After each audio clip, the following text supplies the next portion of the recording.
The main character, maybe a couple of the side if I feel they're important enough, the story, animation, and then finally we'll do the score and my closing remarks. So with that being said, let's slice into Overlord. When a popular MMORPG is scheduled to be shut down permanently, veteran player Momonga refuses to log out. As NPCs begin to develop personalities and minds of their own, he decides to put his skills to use as the game's new Overlord. And that is a very, very, very broad stroke overview of what Overlord is. Like, there's a whole lot more to it, and that I really feel like those two sentences on Crunchyroll don't do the anime justice.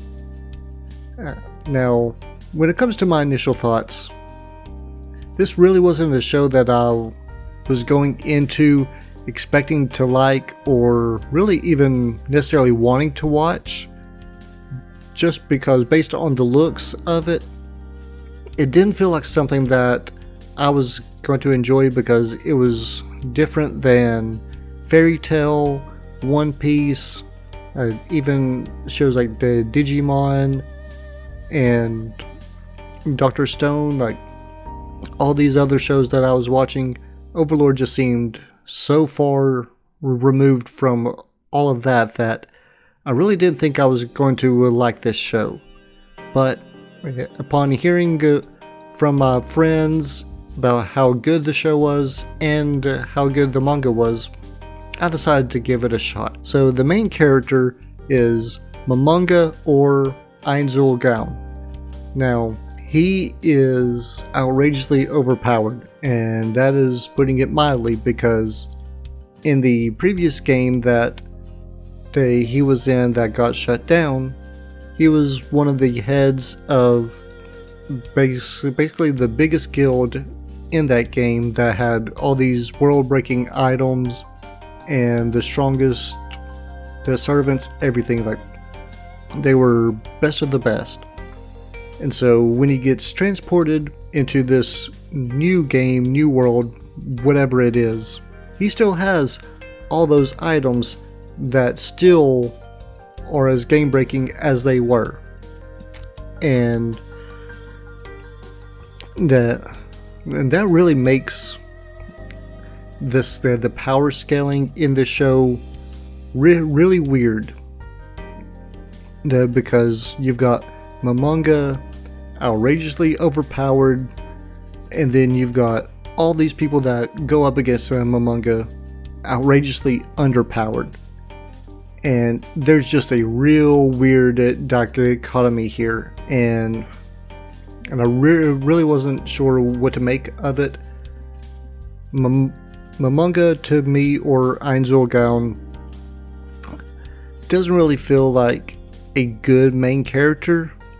Like, there's ways to have a main character that's overpowered and still create drama, and then there's ways to have an overpowered character and it not work. And to me, Overlord felt a little bit more on that side of the overpowered character that doesn't really work. And I'll touch on that a little bit more later. But like I said, Basically, his entire guild has left, and so it's just him with all the other servants and all these other game-breaking items.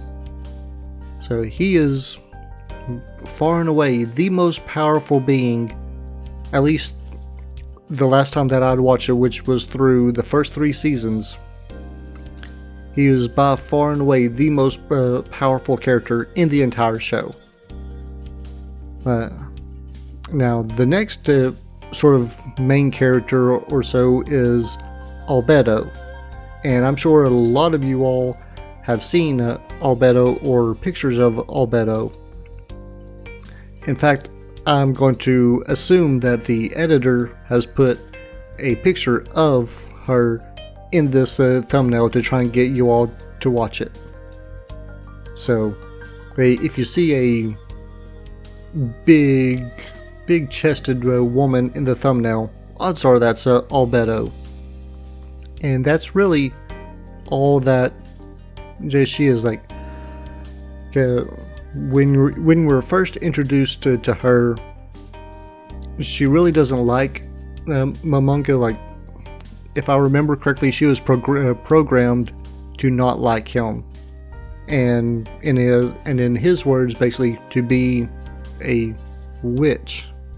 And I'm trying to be family friendly so that I'm not using the other word for it, which is a female dog. But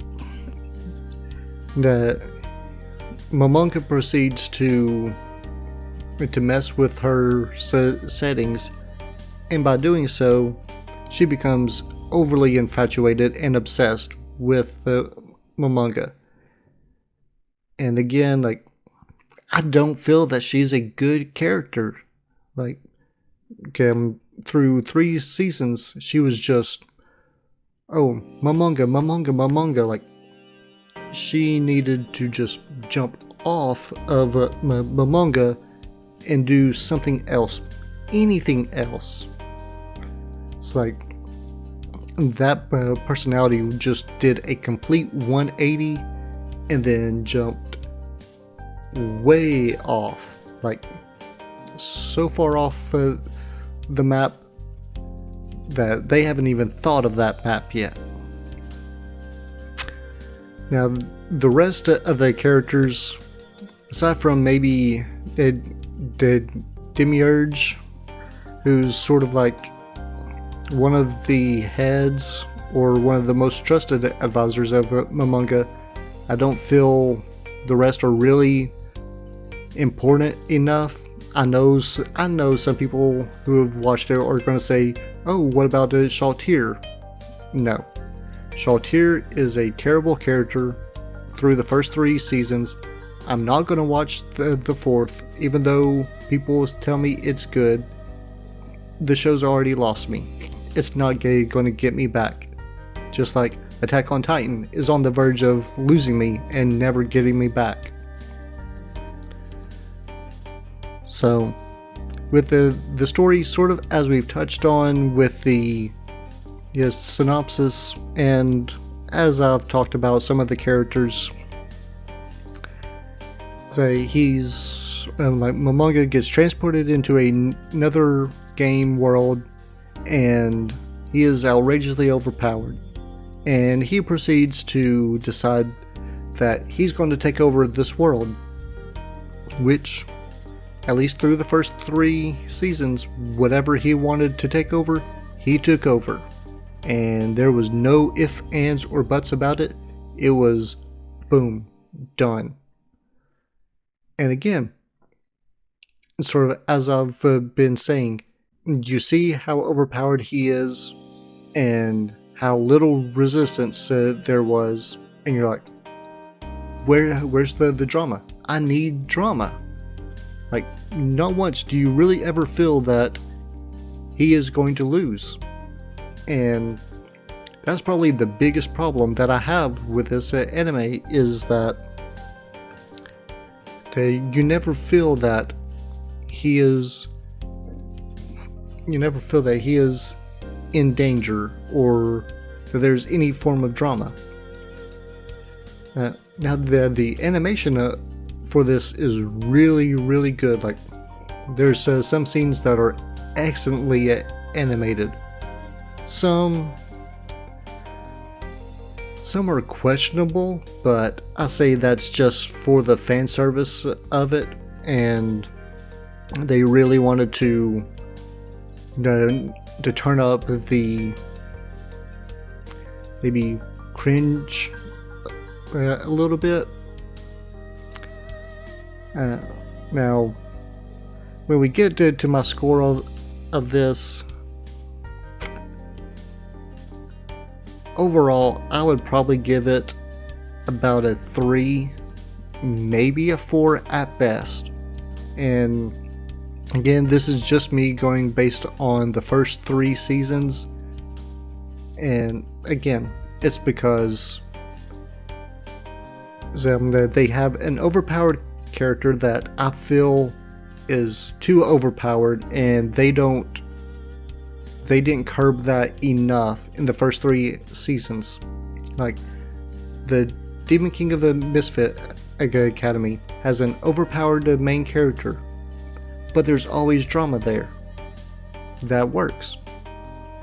One Punch Man, Saitama, is outrageously overpowered, but it works because it's a joke. But in Overlord, Momonga is overpowered, but it doesn't feel like a joke. There's no drama. Like, it doesn't feel like a fully fleshed out idea.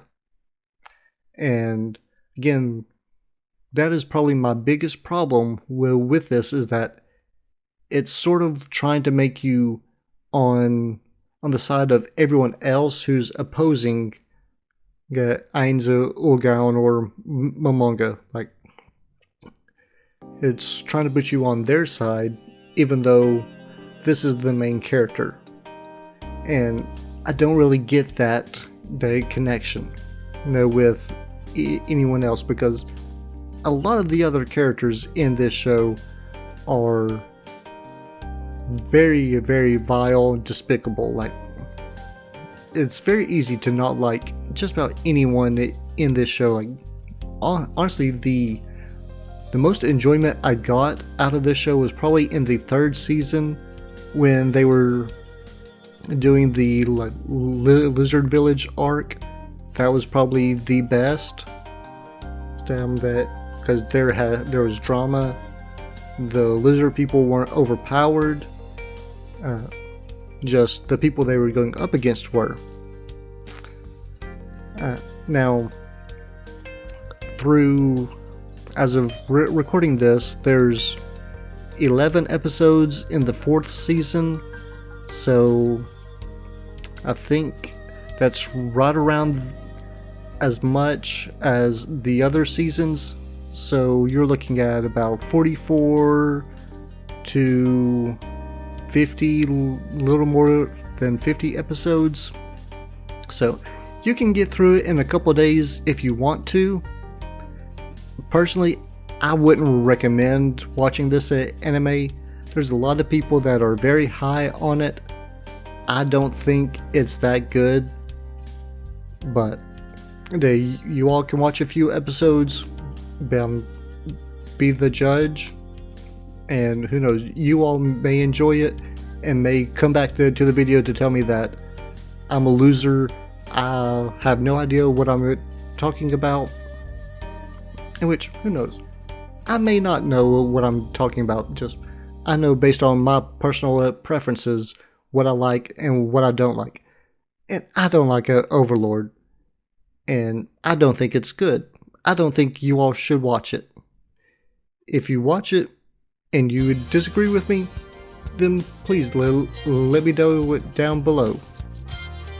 So with that being said, I got nothing else for you. So don't forget to like, comment, subscribe, and share. And I will see you all next time. Peace.